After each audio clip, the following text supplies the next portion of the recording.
Hello and welcome to India Reads. I'm Pradeep and we are continuing to read the story of my experiments with truth by Gandhi. Now we've reached a stage where Gandhi had settled the case for which he arrived in South Africa.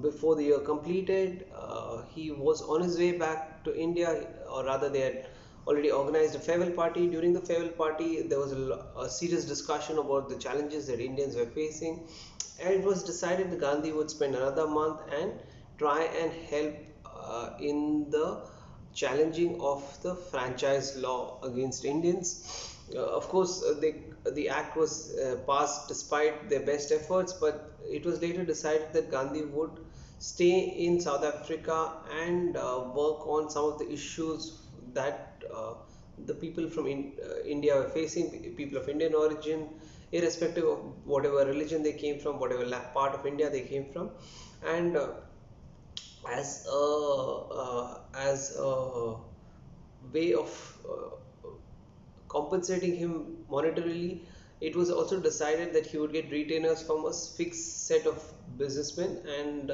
all this was agreed and signed upon. So we ended our chapter there. We continue from there. 18. Calabar. The symbol of a court of justice is a pair of scales held evenly by an impartial and blind but sagacious woman. Faith had purposely made her blind in order that she might not judge a person from his exterior but from his intrinsic worth. But the Law Society of Natal set out to persuade the Supreme Court to act in contravention to this principle and to belie its symbol. I applied for admission as an advocate of the Supreme Court. I held a certificate of admission from the Bombay High Court. The English certificate that I had to deposit with the Bombay High Court was enrolled there. It was necessary to attach two certificates of character to the application for admission, and thinking that these would carry more weight if given by Europeans, I secured them from well-known European merchants who I knew from Said Abdullah. The application had to be presented through a member of the bar, and as a rule, the Attorney General presented such applications without fees. Mr. Escombe, who we have seen was legal advisors to Messrs. Dada Abdullah and Co, was the Attorney General. I called upon him and he willingly consented to present my application. The Law Society now sprang a surprise on me by serving me with a notice opposing my application for admission. One of the objections was that the original English certificate was not attached to my application, but the main objection was that when the regulations regarding the admission of advocates were made, the possibility of a colored man applying could not have been contemplated. Natal owed its growth to European enterprise, and therefore it was necessary that the European element should predominate in the bar. If colored people were admitted, they might gradually outnumber Europeans, and the bulwark of their protection would break down. The Law Society had engaged a distinguished lawyer to support their opposition. He too was connected with Dada Abdullah and Co, and he sent me word to Sheikh Abdullah to go and see him. He talked with me quite frankly and inquired about my antecedents, which I gave. Then he said, I have nothing against you. I was only afraid lest you become some colonial-born adventurer, and the fact that your application was unaccompanied by original certificate supported my suspicion. There have been men who have made use of diplomas which did not belong to them. The certificates of character from European traders you have submitted have no value for me. Do you know what do they know about you? What can be the extent of their acquaintance with you? But, said I, everyone here is a stranger to me. Even Sayyid Abdullah first came to know me here.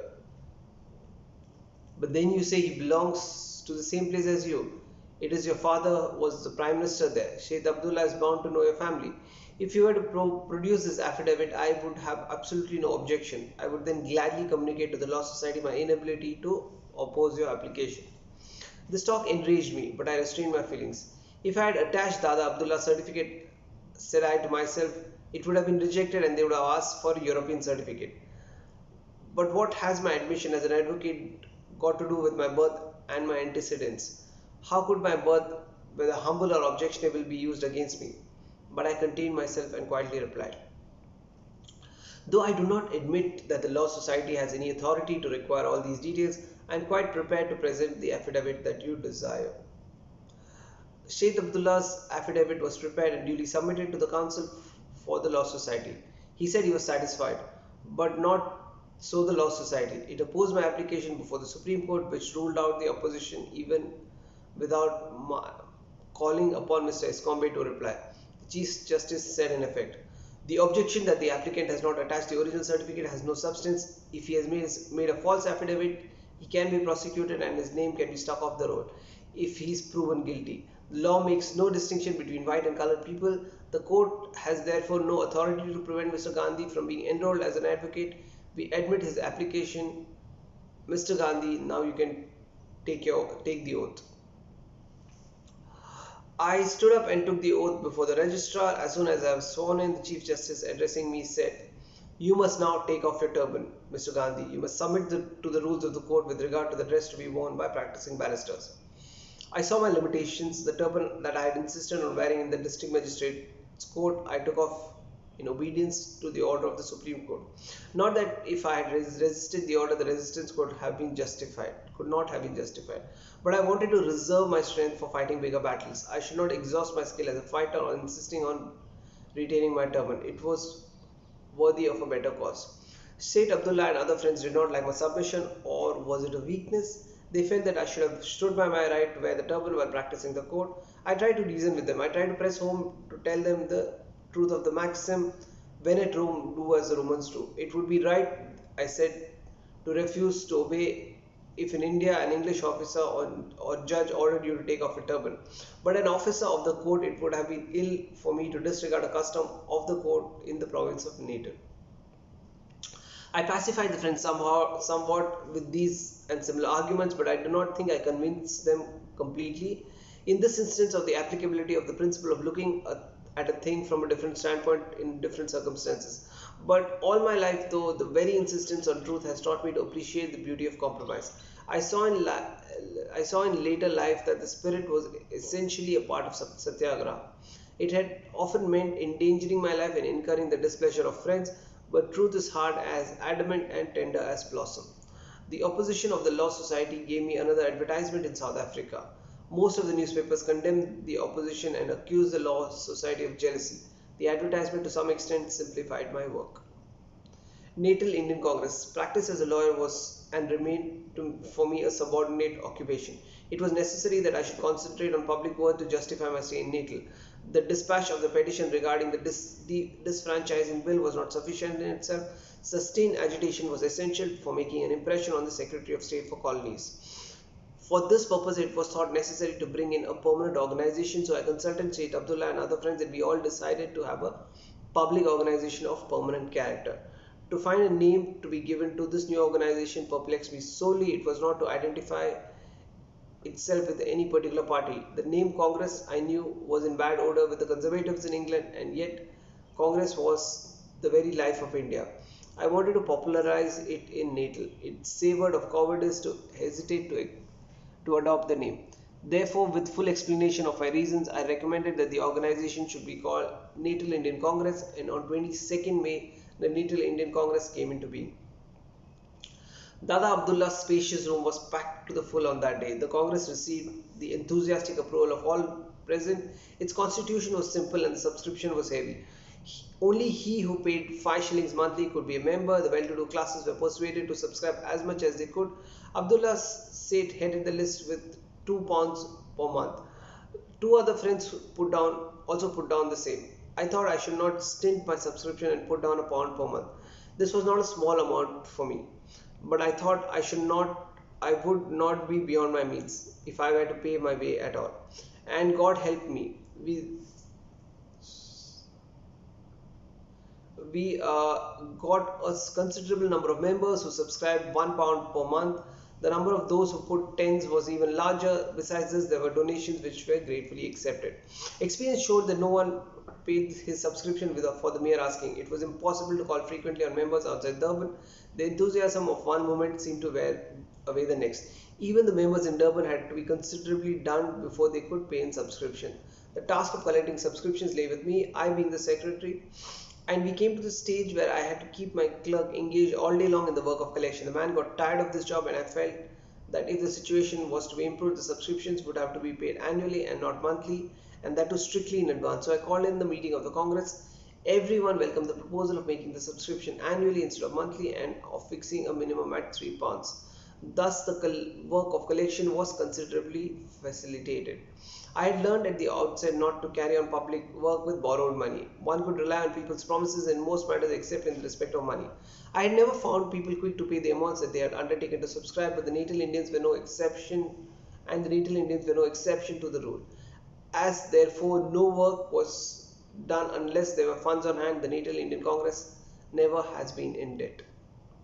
My co-workers evinced extraordinary enthusiasm in canvassing members. It was work which interested them and at the same time an invaluable experience. Large numbers of people gladly came forward with cash subscriptions. Work in distant villages of the interior was rather difficult. People did not know the nature of public work, and yet we had invitations to visit faraway places, leading merchants of every place extending their hospitality. On one occasion during this tour, the situation was rather difficult. We expected our host to contribute £6, but he refused to give anything more than three. We had accepted that amount from him. If we had accepted that amount from him, others would have followed suit, and our collections would have been spoiled. It was late hour of the night and we were all hungry, but how could we dine without having first obtained the amount that we were bent on getting? All persuasion was useless. The host seemed to be adamant. Other merchants in the town reasoned with him, and we all sat up through the night, he as well as we, determined not to budge one inch. Most of my co-workers were burning with rage, but they contained themselves. At last, the day was already breaking. The host yielded, paid down the £6 and feasted us. This happened at Tongaat, but the repercussion of the incident was felt as far as stranger on the north coast and Charleston in the interior. It also hastened our work on the collection. But collecting funds was not the only thing to do. In fact, I had long learned the principle of never having more money at one's disposal than necessary. Meetings used to be held once a month or even once a week if required. Minutes of the proceedings of the preceding meeting would be read and all sorts of questions would be discussed. People had no experience of taking part in public discussion or speaking briefly to the point. Everyone hesitated to stand up to speak. I explained to them that the rules of procedure at meeting and they respected them. They realized that it was education for them, and many who had never been accustomed to speaking before an audience soon acquired the habit of thinking and speaking publicly about matters of public interest.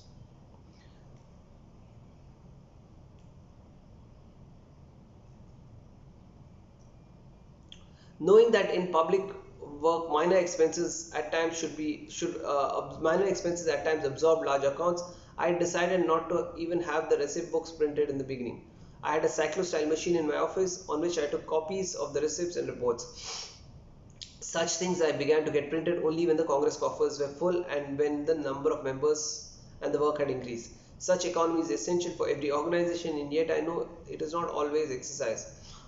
That is why I have thought it proper to enter into these little details of the beginning of a small but growing organization. People never cared to have receipts for the amounts they paid, but we always insisted on receipts being given to them. Every pie was thus clearly accounted for, and I dare say that the account books for the year 1894 can be found intact even in today in the records of the Natal Indian Congress. Carefully kept records are a sine qua non for any organization. Without them, it falls into disrepute. Without properly kept accounts, it is impossible to maintain the truth in its pristine purity. Another feature of the Congress was service of the colonial-born educated Indians. The colonial-born Indian Education Association was founded under the auspice of the Congress. The members consisted mostly of these educated youths. They had paid a nominal subscription. The association served to ventilate their needs and grievances and to stimulate the thought amongst them, to bring into touch with the Indian merchants and also to afford them scope for the service of the community. It was sort of a debating society. The members met regularly and spoke or read papers on different subjects. A small library was also opened in connection with the association. The third feature of the Congress was propaganda. They consisted in equating the English in South Africa and England and the people in India with the real state of things at Natal. With that end in view, I wrote two pamphlets. One was an appeal to every Briton in South Africa. It contained a statement supported by evidence of the general condition of the Natal Indians.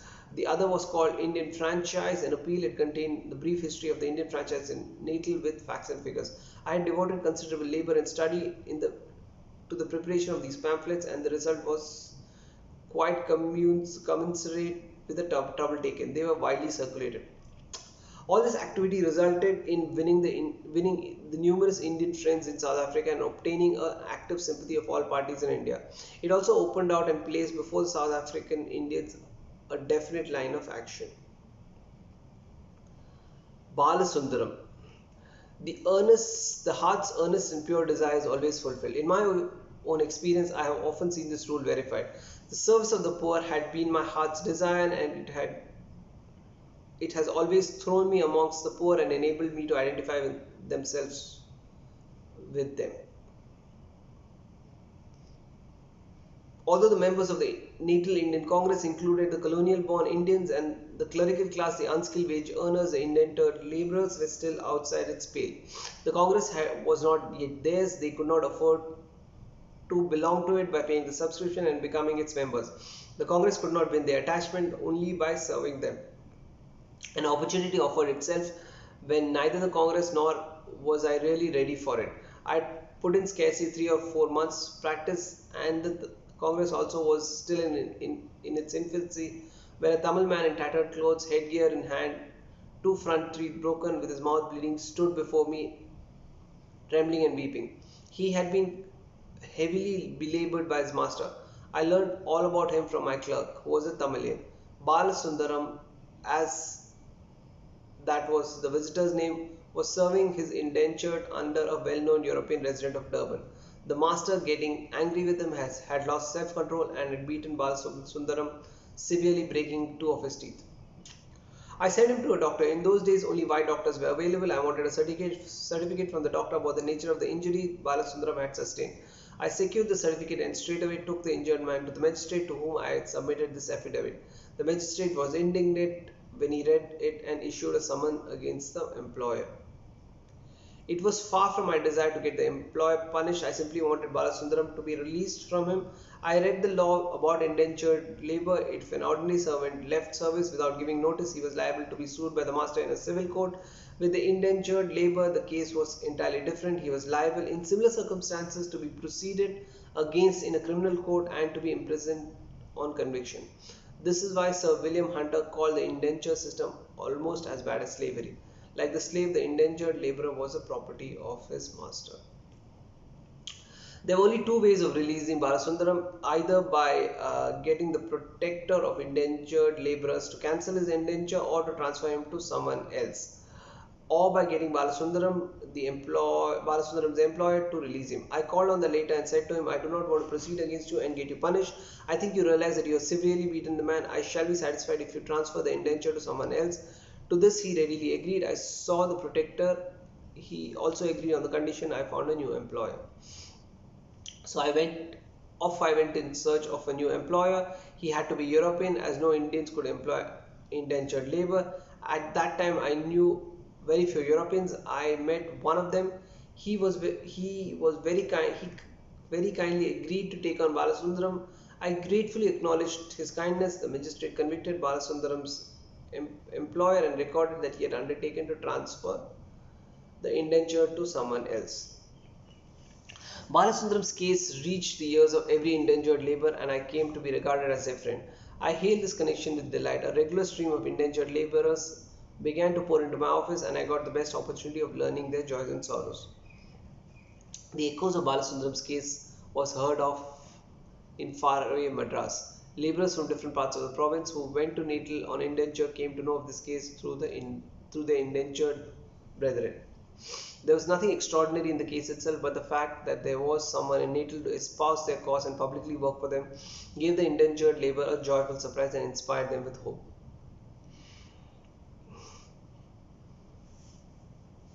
I have said that Balasundaram entered my office headgear in hand.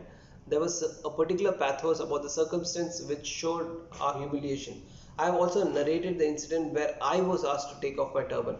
A practice had been forced upon by every indentured laborer and every Indian stranger to take off his headgear while visiting a European, whether the headgear were a cap, turban, or scarf wrapped around the head. A salute even with both hands was not sufficient. Balasundaram thought he should follow this practice even with me. This was the first case in my experience. I felt humiliated and asked him to tie up his scarf. He did so not without certain hesitation, but as I could perceive the pleasure on his face. It had always been a mystery to me how men can feel themselves honored by the humiliation of their fellow beings. The £3 tax. Balasudram's case brought me in touch with the indentured laborers. What impelled me, however, to make study of the condition was the campaign for bringing them under special heavy taxation. On the same year in 1894, the Natal government sought to impose an annual tax of £25 on the indentured Indians. The proposal astonished me. I put the matter before the Congress for discussion and it was immediately resolved to organize the necessary opposition. At the outset, I must briefly explain the genesis of the tax. About the year 1860, the Europeans in Natal, finding that there was considerable scope for sugarcane cultivation, felt themselves in need of labor. Without outside labor, the cultivation of cane and the manufacture of sugar were impossible as the Natal Zulus were not suited for this form of work. The Natal government therefore corresponded with the Indian government and secured the permission to recruit Indian labor.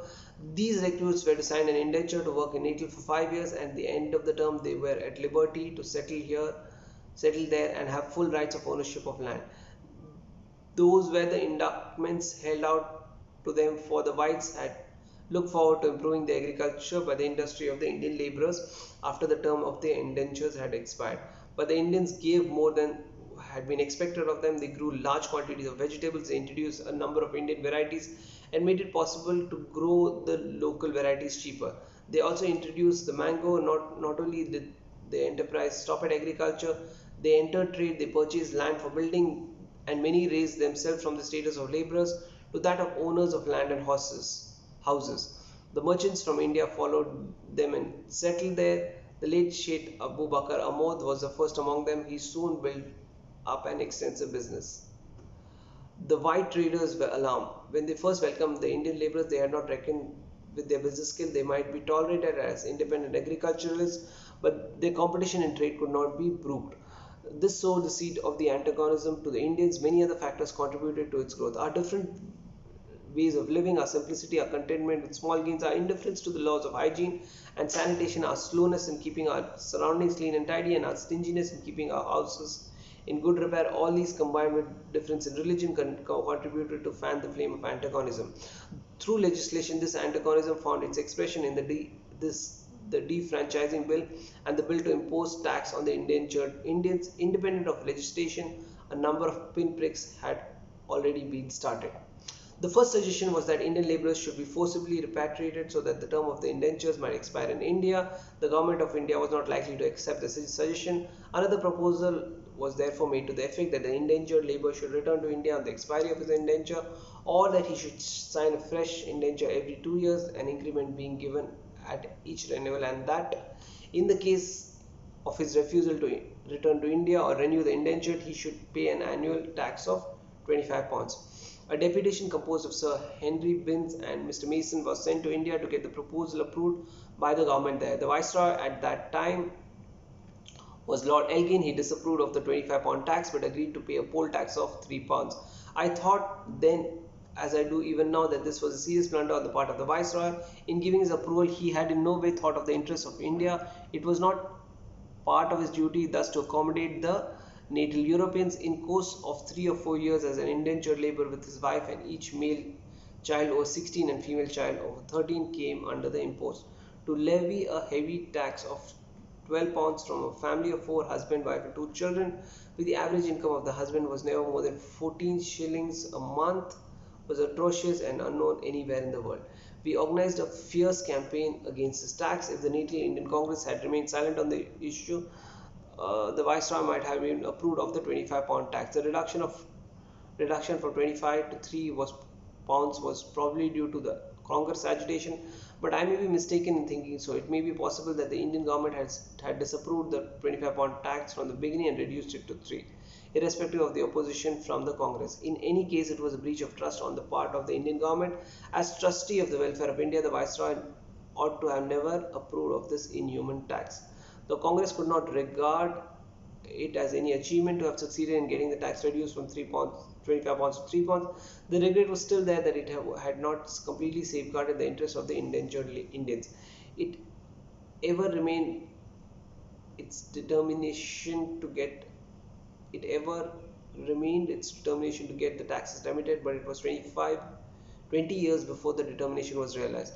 and when it was realized, it came a result of the labors of not only the native Indians but of all Indians in South Africa.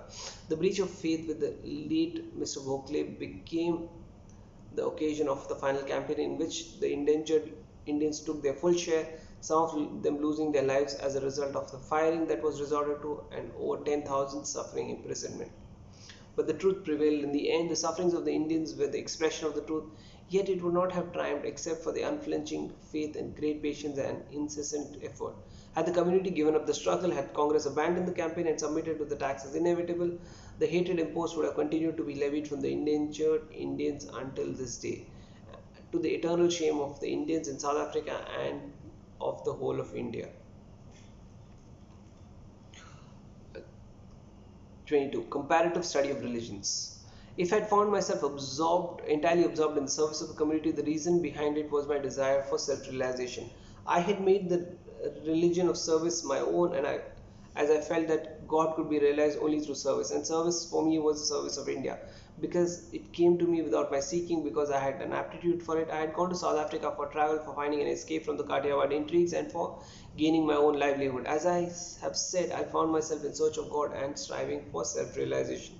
Christian friends had whetted my appetite for knowledge, which had become almost insatiable, and they would not leave me in peace even if I desired to be indifferent. In Durban, Mr. Spencer Walton, head of South Africa General Mission, found me. I almost became a member of his family, and back of his acquaintance was, of course, my contact with the Christians in Pretoria.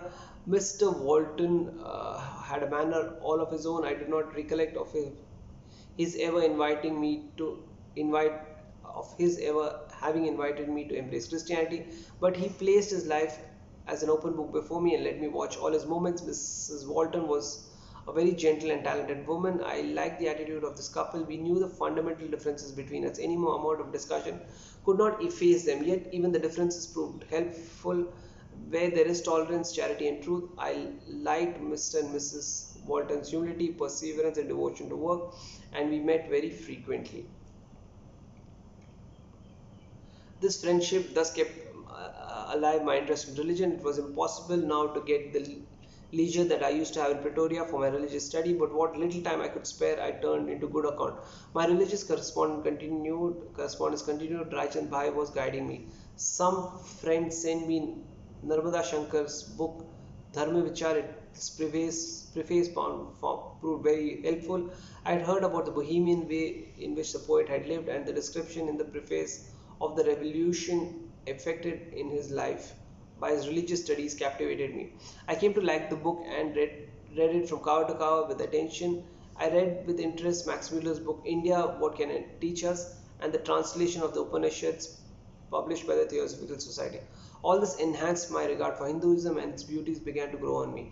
It did not, however, prejudice me against other religions. I read Washington Irving's Life of Muhammad and his successors, and Carlyle's panegyric on the Prophet. These books raised Muhammad in my estimation. I also read a book called The Sayings of Zoroaster.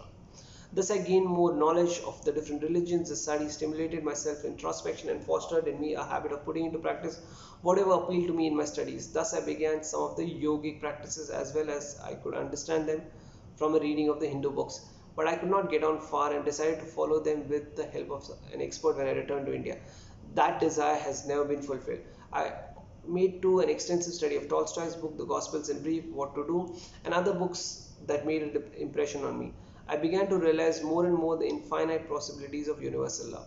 About the same time, I came in contact with another Christian friend. At their suggestion, I attended the Wesleyan church every Sunday. For these days, I also had their standing invitation for dinner. The church did not make a favorable impression on me. The sermons seemed to be uninspiring. The congregation did not strike me as particularly religious. They were not an assembly of devout souls. They appeared rather to be worldly minded, going on to the church for recreation and in conformity to custom.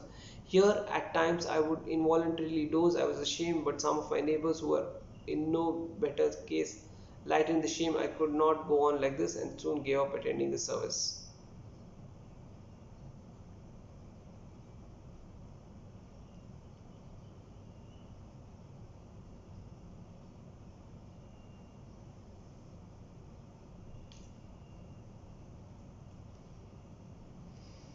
Hmm. I need a minute to my page.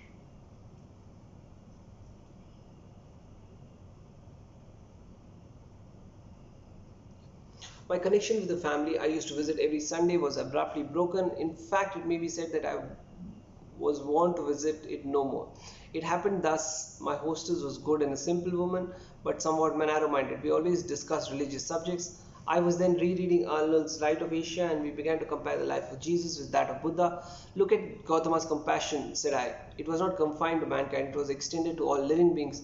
Does not one's heart overflow with love to think of the lamb joyously perched on his shoulders? If one fails to notice this love for all living beings in the life of Jesus. The comparison pained the good lady. I could understand her feelings. I cut the matter short and we went to the dining room. Her son, a cherub aged scarcely 5, was also along with us. I am happiest when I am in the midst of children, and this youngster and I had been long friends. I spoke derisively of the piece of meat on his plate and high praise of the apple in mine. The innocent boy was carried away and joined in my praise of the fruit. But the mother, she was dismayed. I was warned. I checked myself and changed the subject. The following week, I visited the family as usual, but not without trepidation. I did not see I should stop going there, but I did not think of it proper either. But the good lady made my way easy. Mr. Gandhi, she said, please do not take it ill if I feel obliged to tell you that my boy is none the better for your company. Every day he hesitates to eat meat and asks for fruit, reminding me of your argument. This is too much. If he gives up meat, he is bound to get weak, if not ill. How could I bear it? Your discussions should henceforth be only with us elders.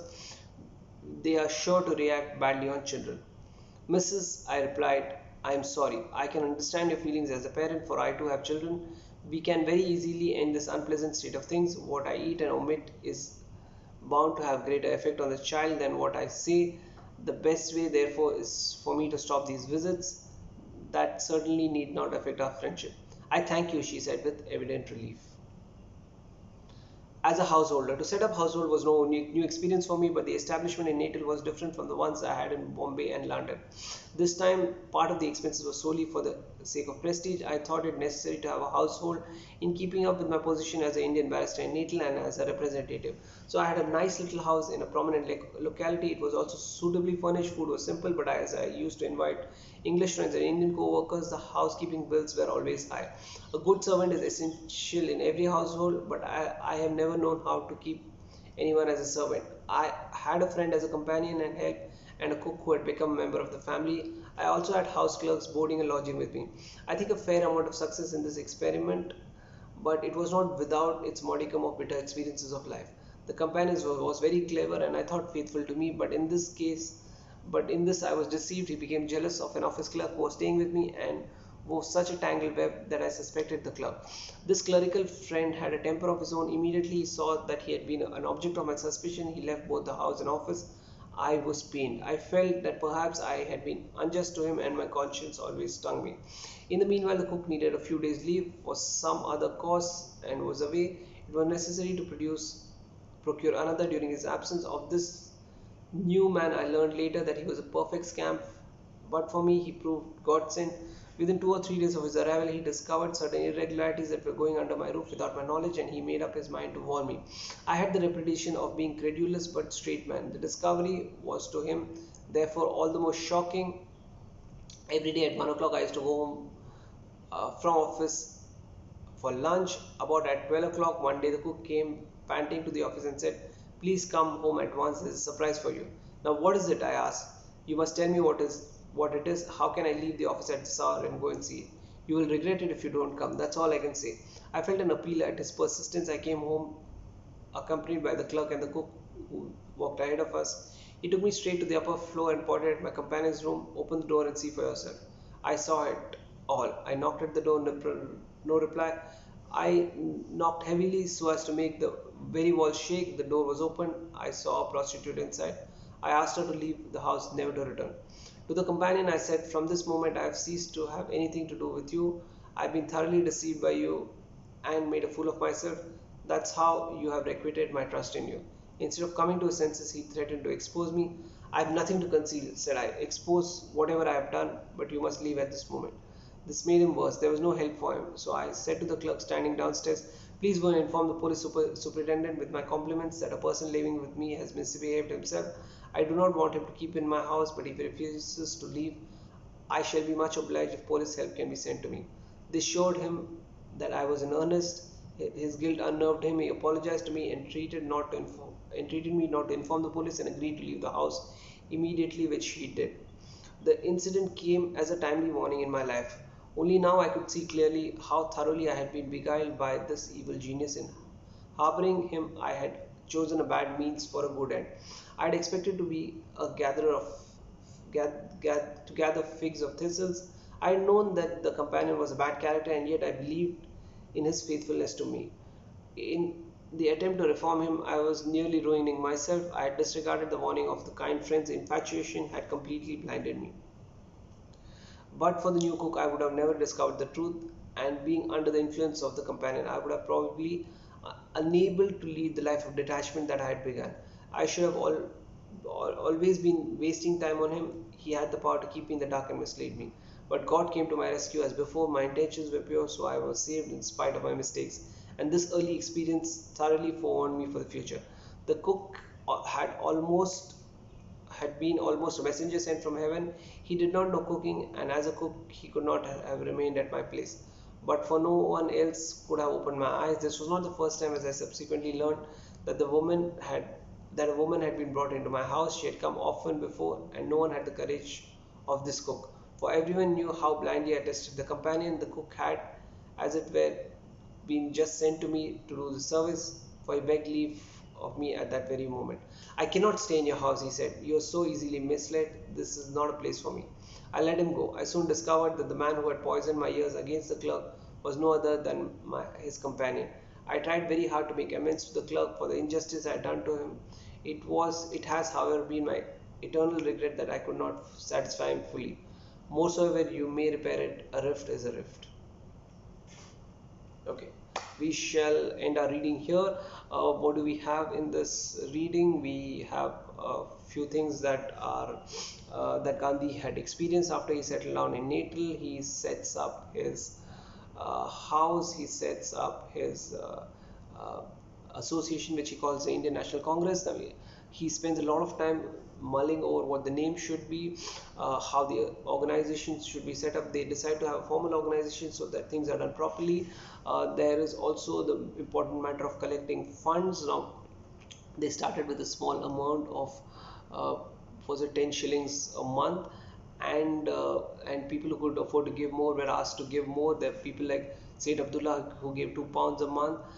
Collecting funds was a huge task for Gandhi. It also became a enormous bookkeeping and accounting nightmare. For they used to collect funds on a monthly basis, and people would never pay on time like people anywhere in the world. So Gandhi then decided that he would change the system. It was made compulsory to pay the fees, to pay the subscription annually and it in advance.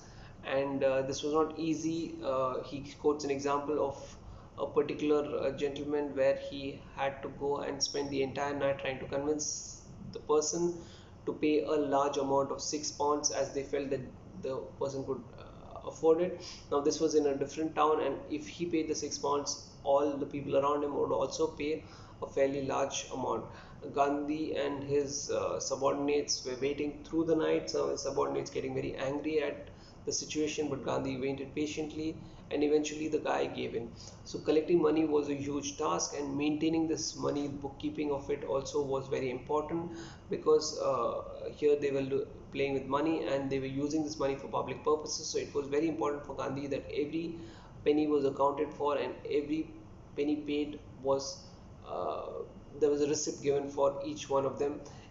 And he insisted on it, even though the people who had paid the money did not ask for a receipt. He wanted that to be done as a principle, as a habit, as a discipline, so that in the future, when things get even bigger and bigger, there is no scope for any kind of corruption. There's not too much in the chapter that I want to kind of specifically highlight on. I want to specifically highlight on the last part where Gandhi set up his house. This was very different for him from his experience in Bombay or London, because where he was staying alone and he did not want he wanted to keep his expenses low. Here he also wanted to uh, uh, build a house and which had a prestige of showcasing an Indian barrister in a little bit respectable way, and therefore he invested in it. There were a lot of Europeans who would come to his house, so the food and the housekeeping bills were always high. So he always had to make a control. He had two people who he trusted completely. One was a housekeeper and cook, and one was a person who would take care of his accounts. Eventually, there was an issue, and the person who would take care of his accounts had to leave. But the housekeeper stayed on. Gandhi completely trusted him, and people around Gandhi realized that Gandhi trusted him, so they let things by. This person had an issue, and he had to arrange for a cook for a couple of days. Within that couple of days, the new cook opened his eyes to many things. Now this gentleman who was brought in as a temporary cook was not good at cooking, but what he helped Gandhi was something that Gandhi realizes was invaluable.